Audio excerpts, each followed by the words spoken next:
Friends of the woman found dead in her store on Madison's southwest side hosted a vigil today to honor her memory. NBC 15's Marcus Arsvold spoke with vigil organizers. Marcus, it sounds like they're using their grief to speak out.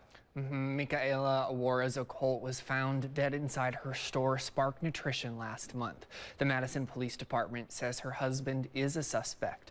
While the investigation is ongoing, her community doesn't want her to be forgotten.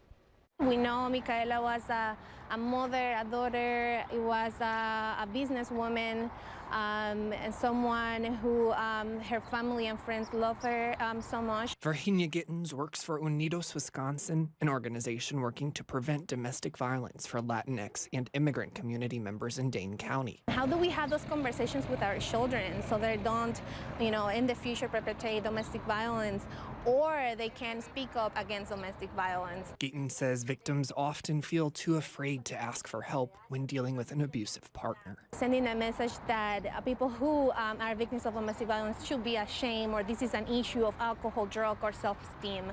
It goes beyond that. Gittens worked with Micaela Juarez Ocolt's friends to organize the vigil to honor her memory and let others know support is available. Pueden alzar la voz. No están solas, hay muchos recursos en la comunidad para las personas que necesitan ayuda y están viviendo violencia doméstica. Elsa Cruz is Micaela's friend and translated. She encourages people to use their voice and know there are a number of resources to help those dealing with domestic violence. We have to start with our children, with our youth, talking about what are healthy relationships, how to identify non-healthy relationships, how to communicate in an assertive way.